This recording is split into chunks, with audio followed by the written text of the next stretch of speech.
할렐루야. 네, 다시 한번 할렐루야. 네, 주님을 사랑하는 마음으로 이 자리에 오신 여러분들을 주님의 이름으로 환영하고 축복합니다. 네, 혹시 오늘 하루 어떻게 보내셨나요? 식사는 하고 오셨나요? 날씨가 너무 덥죠. 네, 잠깐 나가서 모기향 피우고 와도 땀이 뻘뻘 날 정도로 날이 너무 덥네요. 네, 오늘 새벽부터 또 우리 그 나무 작업 때문에 하루 종일 또 이렇게 작업하고, 또 우리 황성동 권사님과 동 권사님 소개해 주신 전문가 분들이 안전하게 나무를 베고, 또 이렇게 저희 교회가 그렇게 이제 그 뭐라 그러죠? 하늘을 볼 수 있는 그 뭐라 그러더라? 그 어떤 그 단어가 있는데 지금 생각이 안 나서, 어쨌든 그 광경이 얼마나 아름다운 교회였는지 새삼 다시 누리고 느끼게 되고 참 감사함이 많은 오늘입니다. 그리고 또 저희 교회가 새롭게 되어가고 있는 가운데 이제 우리의 영적으로, 그리고 심적으로, 그리고 우리의 육적으로, 질적으로, 양적으로 부흥이 되어가는 이 교회의 흐름 가운데 분명히 하나님의 기쁨이 있을 줄로 믿습니다. 근데 기억해야 될 것은, 하나님의 기쁨이 있는 그곳에는 반드시 무엇이 더 강해지고 세질까요? 맞아요. 사단의 방해와 또 유혹과 시험도 또한 세질 겁니다. 제 하루도 조금 힘들고 지쳤어요. 여러분들의 하루도 혹시 지쳤더라면, 우리의 마음이 이 지치고 힘든 것은 육적으로도 힘들 수 있지만 영적으로도 방해하려는 사단의 유혹과 시험인가 보다 하는 마음으로 힘드신 육신을 가졌더라도 더욱더 힘차게 말씀을 아멘으로 화답하여서 우리의 마음을 새롭게 하는, 그리고 은혜로 씻어지는 은혜의 시간이 되시기를 주님의 이름으로 축복합니다. 그리고 또한 휴가 시즌이라서 많은 성도님들이 휴가 중에 못 나오신 분들도 계세요. 저희 오늘 요 위에 있는 모니터도 휴가 중으로 잠깐 나갔습니다. 근데 개의치 마시고, 감사하게도 요 밑에 성경 구절이랑 가사가 나오는 부분은 잘 출근해서 열심히 일하고 있으니까요. 우리가 좀 휴가 중에 빈자리가 있더라도, 목소리가 좀 약하더라도 한 분당 세 분의 목소리를 감당하면서 아멘으로 화답하며 하나님께 기쁨 가득한, 찬송 가득한 예배가 되기를 소망합니다. 할렐루야. 할렐루야. 네, 되는 것 같습니다. 오늘은 이 조각목 신앙에 대해서 우리가 함께 나누고 도전을 받기 원하는데요. 이 조각목 신앙에 대해서 묵상하기 이전에 이스라엘 백성들의 출애굽에 대하여 우리가 새벽 제단에서 함께 은혜를 나누고 있는데, 그 앞으로 묵상할 이야기이며, 그리고 우리가 함께 전 이해를 가질 수 있도록 잠시 이 뿌려지는 피에 대한 묵상을 좀 해보고자 합니다. 오늘 우리가 읽었던 본문 이전에 24장 1절과 2절을 함께 좀 보기 원하는데요. 성경책 있으신 분들은 24장을 펴시고 1절과 2절 한번 제가 읽겠습니다. 또 모세에게 이르시되 너는 아론과 나답과 아비후와 이스라엘 장로 70명과 함께 여호와께로 올라와 멀리서 경배하고, 너 모세만 여호와께 가까이 나오고 그들은 가까이 오지 말며 백성은 너와 함께 올라오지 말지니라. 아멘. 하나님은 모세에게 말씀하셨습니다. 모세 혼자서만 나 주에게로 가까이 나아오고, 함께 오는 아론과 나답과 아비후와 이스라엘의 장로 70명은 나에게 가까이 와서는 안 된다. 백성은 너와 함께 올라오지 않게 하여라. 이스라엘 전체의 백성을 구원하는 하나님의 이 섭리 가운데 하나님께서는 모세를 선택하셨습니다.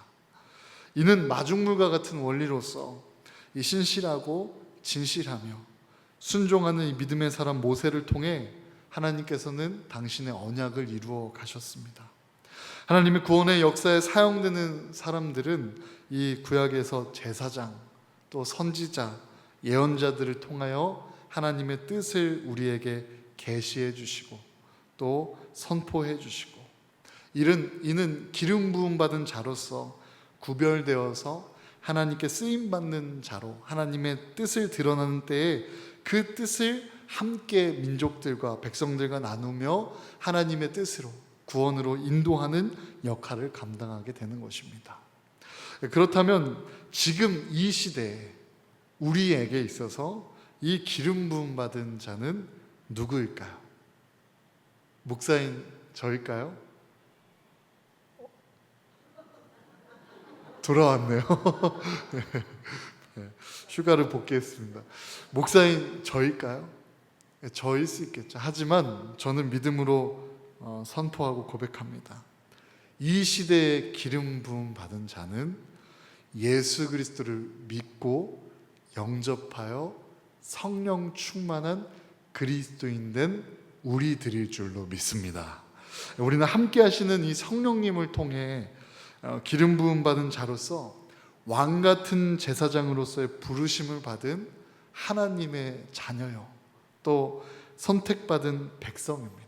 더 나아가 오늘 본문에서처럼 이 선택된 모세와 같이 하나님의 산에 오를 자는 그럼 누가 그렇게 올라가겠습니까? 또 역시 그리스도인 된 우리가 되어야 합니다. 출애굽기 24장 3절에서 7장에 보시면 모세가 와서 여호와의 모든 말씀과 그의 모든 율례를 백성에게 전했을 때 그들이 한 소리로 응답하여 이르되 여호와께서 말씀하신 모든 것을 우리가 준행하리이다 라고 고백합니다. 모세가 여호와의 모든 말씀을 기록하고 이른 아침에 일어나 산 아래에 제단을 쌓고 12지파들을 12기둥을 세우고 이스라엘 자손의 청년들을 보내어 여호와께 소로 번제와 화목제를 드리게 하고 모세가 피를 가지고 반은 여러 양푼에 담고 반은 제단에 뿌리고 언약서를 가져다가 백성에게 낭독하여 듣게 하니 그들이 이르되 여호와여 모든 말씀을 우리가 준행하리이다. 아멘. 주님이 찾으시는 그 한 사람을 통하여 이루어 가시는 하나님의 섭리를 보십시오. 구별된 한 사람으로서 이 하나님의 뜻을 따르고 듣고 그 말씀과 법규와 규례를 모두 전하니 온 백성이 한 목소리로 주님께 명하신 그 말씀에 따라 3절과 7절 우리가 준행하리이다 라는 이 말씀은 세 번역으로는 우리가 모든 말씀을 지키겠습니다 라고 대답한 것입니다. 사랑하는 예배자 여러분, 우리의 예배가 이 백성들의 순종과 같은 예배가 되시기를 주님의 이름으로 축복합니다. 선포되는 말씀에 아멘으로 화답하며 마음판에 새기며 그렇게 살아가겠습니다 라고 예배하는 모든 예배자들이 되시기를 주님의 이름으로 축복합니다. 이것 참 중요합니다. 설교를 수천 번 수만 번 듣기보다도 평생 동안 신앙생활하면서 변화 없이 새로운 말씀의 해석만 많이 그 지식을 늘려가는 것은 결코 건강한 신앙이 아닙니다. 하나님의 선포되는 말씀 앞에 그 말씀을 살아내고자 하는 간절한 마음으로 아멘으로 믿음으로 화답하는 것이 주께서 기뻐 받으시는 우리의 믿음이요 신앙이요 또 예배임을 우리가 알길 원합니다. 민족의 구원을 위한 모세의 예배는 어떠했습니까? 4절 모든 말씀을 기록하고 아침 일찍 일어나서 제단을 쌓고 이스라엘 12기둥을 세운 다음에 수송아지를 잡아 그 번제와 화목제물로 드렸습니다. 그리고 그 피의 절반을 그릇에 담고 나머지 절반을 제단에 뿌렸고 그 절반을 그 말씀을 받들어 지키겠다라고 고백하는 그 백성들에게 8절 모세는 피를 가져다가 백성들에게 뿌리면서 말하였습니다. 보십시오. 이것은 주님께서 이 모든 말씀을 따라 당신들에게 세우신 언약의 피입니다 라고 그렇게 선포합니다. 제단에 뿌려진 그 절반의 피와 그릇에 담겼던 그 피를 말씀대로 살아가겠노라 고백하고 아멘으로 화답하는 백성들에게 뿌려졌습니다. 주님의 기쁨이 되는 그 한 사람, 주님께서 찾으시는 그 한 사람을 통해 이 백성들의 죄를 위한 제사를 드리고 하나님과 화해를 이루며 그 죄를 대속한 이 수송아지의 피를 백성들에게 뿌려서 백성들에게 세우신 언약의 피로 하나님의 말씀과 백성이 모두 하나가 되었습니다. 사랑하는 성도 여러분, 이 뿌려진 피로 하나 되는 정체성을 가진 이 모임이 바로 교회입니다. 하나님과 화목해지는 피, 그리고 언약을 위해 세우신 피, 우리에게 뿌려지는 피는 이 시간 무엇이겠습니까? 바로 이 십자가에 달리신 예수 그리스도의 보혈의 그 공로, 그 예수 그리스도의 피임을 믿으시길 바랍니다. 오늘 우리가 함께 기도할 때 우리의 구원을 위해 뿌려진 그 피를 믿음의 눈으로 바라보시고 뿌려지는 그 피의 공로 가운데 의를 입어가는, 그 은혜를 입어가는 이 저녁이 되시기를 주님의 이름으로 축복합니다. 에베소서 1장 7절에는 이렇게 기록되었습니다. 우리는 그리스도 안에서 그의 은혜의 풍성함을 따라 그의 피로 말미암아 속량 곧 죄사함을 받았느니라. 아멘. 그 피로 뿌려진 하나가 된다면 무엇을 받습니까? 죄사함을 받습니다. 에베소서 2장 13절에는 이렇게 기록됩니다. 이제는 전에 멀리 있던 너희가 그리스도 예수 안에서 그리스도의 피로 가까워졌느니라. 아멘. 예수 그리스도의 그 보혈의 피가 뿌려지는 이 제단의 은혜를 누리게 된다면 우리의 죄가 사함을 받고 더 나아가 하나님과 친밀해지는 자가 된다는 이 말씀을 우리가 함께 믿음으로 하나님 앞에 용서받는 자가 되시기를 주님의 이름으로 축복합니다. 하나님의 용서를 받은 자로서 이제는 죄를 미워하되 죄인을 사랑하고 용서하는 교회가 되기를 소망합니다. 하나님의 용서를 받은 자는 이 용서받은 은혜를 잊지 말아야 합니다. 이것이 조각목 신앙의 핵심이요 바로 시작이 되기 때문입니다. 그 은혜를 기억하고 함께 뿌려진 피로 우리 성도 서로가 바라보게 된다면 우리는 미움이 아닌 용서로, 다툼이 아닌 화해로, 시기가 아닌 격려와 응원으로 서로를 사랑하고 격려하는 교회가 될 줄로 믿습니다. 바라옵기는 우리가 함께 새롭게 되고 부흥하는 교회가 될 때 서로가 서로를 격려하고 사랑하고 응원하는 우리 대성교회가 되기를 주님의 이름으로 축복합니다. 오늘 읽은 본문인 말씀으로 돌아와서 출애굽기 25장은 이제 그 말씀을 따라 살겠다고 고백하는 이스라엘 백성들에게 이 하나님의 거룩한 성소를 짓도록 허락하시고 인도하십니다. 예물에 대해 말씀하시고 우리가 함께 읽은 본문을 보면 아카시아 나무로 조각목으로 법궤를 만들었던 것을 봅니다. 이 법궤는요 하나님께서 임재하시는 용도로 쓰임 받습니다. 이스라엘에 임재하실 때 성막에 하나님께서 임재하셨습니다. 이 성막 안에서도 지성소에 임재하셨고 지성소 안에서도 이 법궤 위에 하나님께서 임하셨습니다. 또 법궤는 이 하나님께서 은혜를 베풀기 위해 그 임재하시는 용도이며 이 사람을 만나주시고 죄를 사해 주시고 백성들을 인도하시고 능력으로 임하시기 위한 용도가 바로 이 법궤입니다. 사랑하는 성도 여러분, 오늘도 우리의 예배와 말씀을 통해 하나님께서 은혜와 능력 그리고 기도의 자리로 응답해 주실 것을 기대하기를 소망합니다. 오늘 본문 25장 10절 우리 함께 읽어보기 원합니다. 오늘 본문 10절 말씀 함께 읽겠습니다. 시작. 그들은 조각목으로 궤를 짜되 길이는 2규빗 반, 너비는 1규빗 반, 높이는 1규빗 반이 되게 하고. 아멘. 바로 이 조각목으로 25장 23절 이 조각목으로 떡상을 만들라라고 지시하셨고 26장 15절 이 조각목으로 성막을 위한 널판을 만들어 세우라라고 말씀하셨으며 26절 성전의 벽을 이루는 널판과 띠를 만들고 32절 사방의 기둥들, 37절 휘장문의 기둥들 또한 역시 조각목으로 만들라라고 하셨습니다. 27장 1절에는 조각목으로 번제단과 운반할 채들을 만들라 하셨고 30장 1절에는 제단의 번제드릴 분향단도 조각목으로 만들라라고 지시하시고 명령하셨습니다.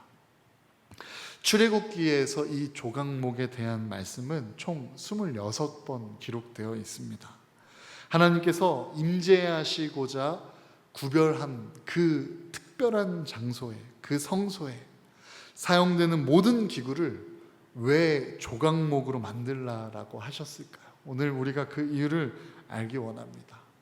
조각목은요, 우선 그 당시에 곱고 든든한 이 백향목과 소나무 같은 좋은 나무들도 많이 있었습니다. 그런데 하필이면 이 조각목이 어떤 나무이길래 성소에서 사용하는 모든 기구를 만들라라고 지시하셨을까요? 우리 한번 조각목 사진을 보여주시겠어요?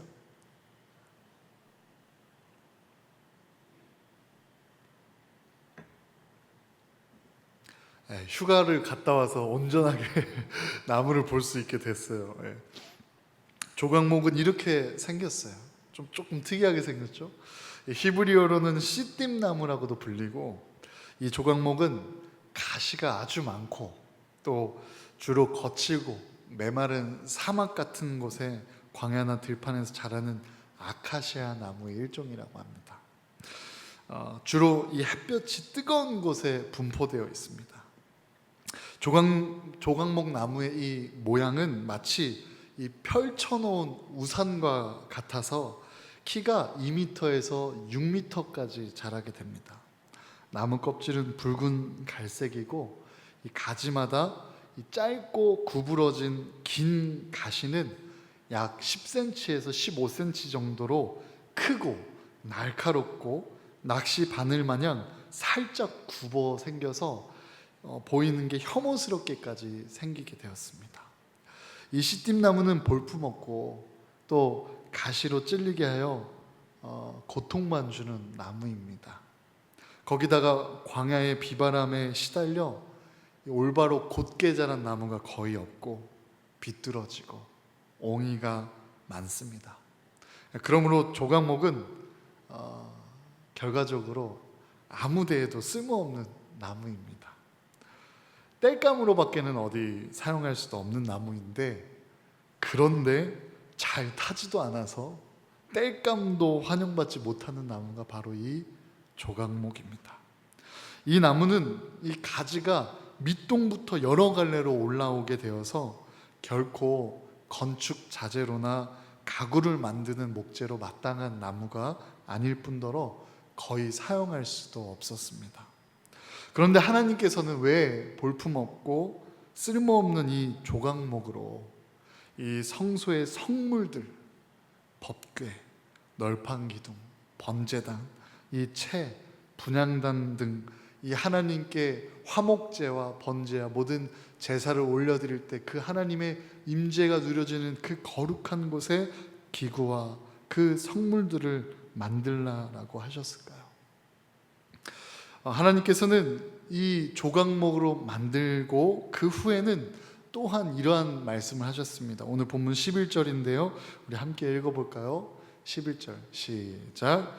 너는 순금으로 그것을 싸되 그 안팎을 싸고 위쪽 가장자리로 돌아가며 금태를 두르고. 아멘. 그 위에 금으로 입히게 하셨던 것을 봅니다. 여기에서 오늘날 조각목은 무엇을 의미하겠습니까? 하나님 앞에 서 있는 우리를 가리킵니다.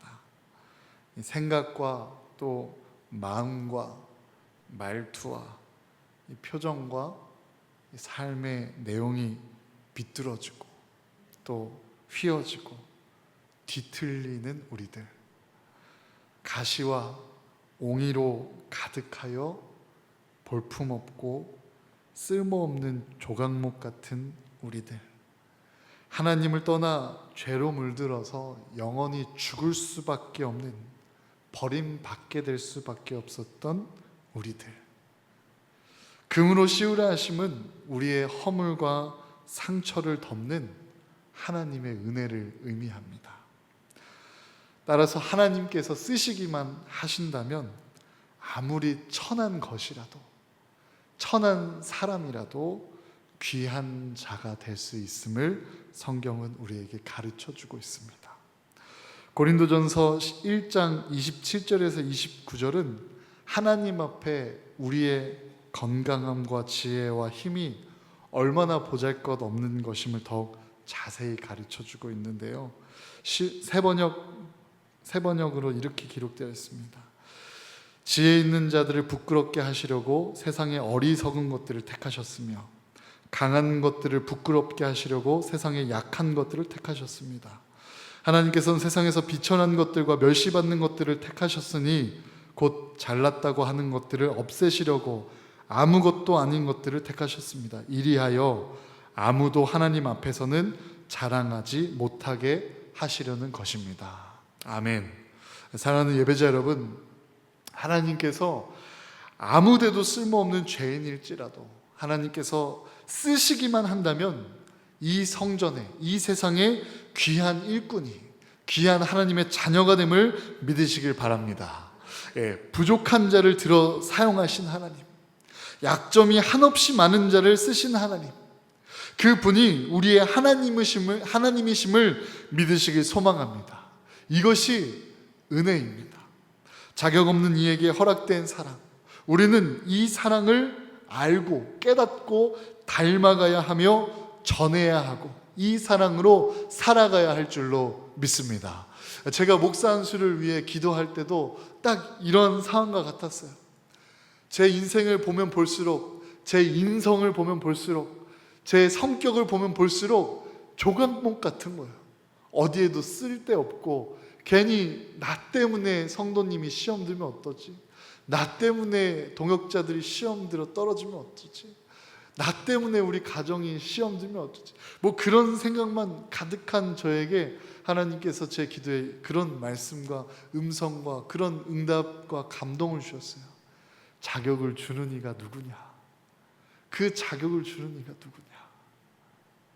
하나님이십니다라는 대답할 수밖에 없는 제가 그 대답을 하며 하나님을 바라볼 때, 자격을 주시면 그 자격에 힘입어 살아가는 것이 소명이겠구나. 그런 감동이 저에게 결단되어 이 목사 안수까지 더욱더 결단하게 되었습니다.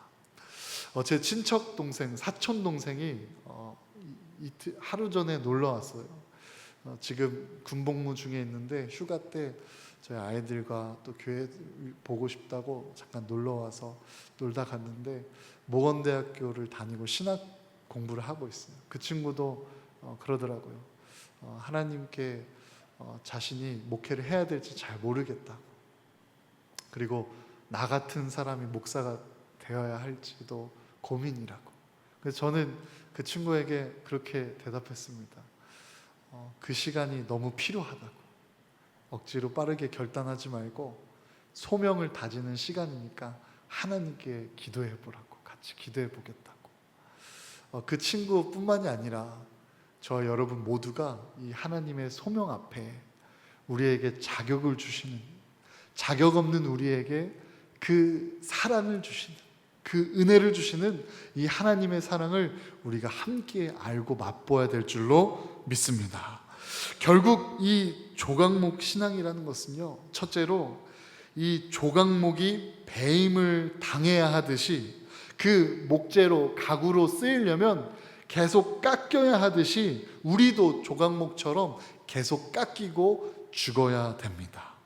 사도 바울의 고백과 같이 나는 날마다 죽노라. 내가 죽는 그 자리에 예수 그리스도가 살아나는 자리가 될 것을 믿음으로, 내가 깎여지는 그 자리에 금이 씌어질 것을 믿음으로 우리가 죽을 때 예수 그리스도와 함께 살아나게 되고 더욱 귀하게 쓰임을 받게 되는 것입니다.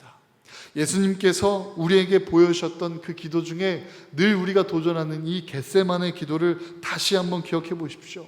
죽기 위해 기도하셨습니다. 그리고 죽겠다는 결단으로 하나님의 도우심을 구해야 할 때 온 세상을 구원하는 십자가를 통해 2000여 년이 지난 지금까지도 예수 그리스도의 그 이름이 귀하게 영광 가운데 빛나고 있는 것을 우리가 믿으시길 바랍니다. 둘째로, 이 조각목 신앙이란 쓰임받기 위해 가시를 제거된 조각목처럼 우리도 가시를 제거해야 됩니다. 조각목에 붙어 있었던 그 가시는요, 약 10cm에서 15cm로 크고 날카롭고 낚시바늘처럼 살짝 굽어서 혐오스럽게까지 한데, 찔리면 고통을 주는 그 모든 가시를 제거해야 목재가 될 수 있듯이 우리도 또한 우리에게 있는 가시를 하나님의 도우심으로, 성령님의 감화 감동하시는 그 선한 마음으로, 성령님이 함께 하시는 그 능력으로 우리도 삶의 가시를 제거해야 될 줄로 믿습니다. 우리에게 있는 가시는 무엇입니까? 사랑하는 이들에게, 또 함께하는 이들에게 상처를 주고 고통을 주는 것이죠. 상처를 주고 고통스럽게 하는 나를 잘 생각해 보시면 나에게 어떤 가시가 있는지 잘 알 것입니다. 누군가에게는 말하는 혀에 가시가 있어서 말만 하면 듣는 이들로 상처를 받을 수 있고 고통스러워할 수 있습니다. 누군가에게는 이 표정에 가시가 있어서 그 얼굴을 쳐다보기만 하면 다른 이들이 상처를 받거나 기분이 나빠할 수 있습니다. 또 어떤 이들에게는 어떤 습관이 가시가 되어 그 습관의 행동을 통하여 사랑하는 이들이 아파하기도 하고요. 또 어떤 이들은 그 강팍한 마음과 고집을 가지고 그렇게 해나갈 때 다른 이들이 상처를 받고, 우리의 삶에는, 우리의 인생에는 정말 많은 가시들이 있습니다. 사랑하는 여러분, 오늘 이 밤 우리가 함께 기도할 때 하나님 앞에 두 손 들고, 하나님, 우리의 삶에 가시를 제거하여 주셔서 조각목과 같은 하나님께 쓰임받는 은혜의 나무가 되게 하여 주시옵소서. 이렇게 간절히 기도하는 저와 여러분 되시기를 주님의 이름으로 축복합니다. 그리고 마지막으로, 이 조각목 신앙에는요, 금으로 입혀야 하듯이 이 가시가 제거되고 날마다 죽는 그 자리에 온전히 예수 그리스도로 옷 입어야 됩니다. 하나님의 임재를 상징하는 이 법궤를 이 조각목으로 만들 때 금으로 씌웠습니다. 지성소 안에 있는 법궤를 만든 이 조각목이 금 밖으로 드러나게 되면 안 됩니다. 조각목은 완전히 가려져야 됩니다. 그래야 하나님께서 임재하실 수 있게 됩니다. 사랑하는 성도 여러분, 우리도 우리의 삶에, 우리의 인생에, 우리의 마음에, 우리의 생각에 예수 그리스도의 은혜로 옷 입어야 귀하게 쓰임 받게 될 수 있습니다. 성령의 두루마리로, 말씀의 두루마리로 옷 입어야 하나님의 자녀대로, 하나님의 자녀답게 귀하게 쓰임 받을 수 있습니다.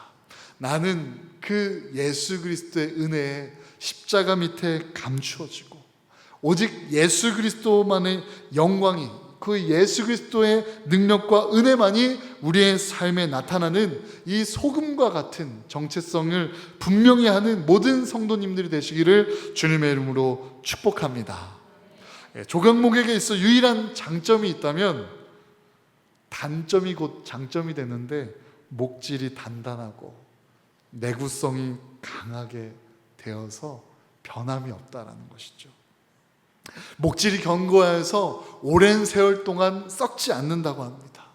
우리가 함께 기도할 때 온전한 예수 그리스도의 보혈로 그 옷 입어서 우리의 삶에, 우리의 생각과 마음과 말투와 표정에 드러날 수 있는 작은 틈까지도 예수 그리스도의 은혜가 흘러가게 하여 주시옵소서. 하나님, 우리의 인생이, 우리의 삶이 한마디를 고백해도 예수 그리스도를 느끼게 하시고, 한 표정을 서로가 보아도 예수 그리스도의 은혜 입은 표정을 보게 하시고, 우리가 정말 그렇게 예수 그리스도의 향기를 품는 우리 대성교회가 되시기를 주님의 이름으로 축복합니다. 그리고 그 축복된 모습으로 변함없는 교회가 되기를 주님의 이름으로 축복합니다. 우리의 교회가 좀 낡아지고 썩어지는 구석구석이 있어서 이 새롭게 되고 있지만 우리에게 있어 예수 그리스도의 그 보혈을 날마다 입으며 새롭게 그 금이 되신 예수 그리스도의 은혜 아래에 있으면 우리는 변함없는 구원받은 자녀로, 변함없는 하나님의 자녀로, 변함없는 성령의 사람으로 하나님께 쓰임받고 사랑받으며 넘치는 잔이 될 줄로 믿습니다. 그렇게 우리 살아갑시다. 그렇게 우리 살아계신 하나님을 증거합시다. 그렇게 우리 살아계신 하나님을 선포하며 전하는 우리 대성교회가 되시기를 주님의 이름으로 축복합니다. 오늘 조강목 신앙에 대한 말씀을 기억하면서 하나님, 우리가 보혈의 피로 이 제단에 뿌려지고 또 그 반을 우리의 모인 우리 모든 성도님들이 이 제단의 피가 함께 뿌려져서 우리의 죄사함을 받는 이 시간이 되게 하여 주시옵소서. 그래서 주님과 친밀해지는 그 은혜 가운데 더욱더 우리의 삶을 금 대신 예수 그리스도의 보혈로 덮어 주시옵소서. 어느 한 선교사님이 그런 고백을 하더라고요. 이 성화의 과정은 이 마치 바위에 날계란을 던져서 깨뜨리는 것과 같다고. 이 계란을 계속 던지면 이 바위가 그 날계란으로 온전히 덮여지게 되지만 그것을 잠깐 던지지 않아도 그 돌이 다시 드러나는 것처럼 우리는 예수 그리스도의 그 보혈의 피로 그 보혈의 은혜를 계속해서 던져서 우리의 몸에 계속, 우리의 영혼에 계속 덧입히고 새롭게 입어야 될 줄로 믿습니다. 우리의 자아가 튀어나오려고 하는 순간순간마다, 작은 틈에서 사단이 역사할 때마다, 우리가 지치고 고날 때 그 틈 속에서 나오는 짜증과 불만과 원망들이 튀어나오려고 할 때마다 예수 그리스도의 보혈로 덧입는 저 여러분 되시기를 주님의 이름으로 축복합니다. 그래서 우리가 그 간절한 고백을 가지고 주님께 가까이 우리를 이 시간 인도하여 주시옵소서. 간절히 주님만을 원합니다. 채워주시옵소서. 목마른 우리의 영혼, 주님을 부를 때 우리의 마음 만져주셔서 새롭게 하여 주시옵소서. 이 한 가지 고백으로 우리 함께 기도하고 찬양하며 나아갔으면 좋겠습니다.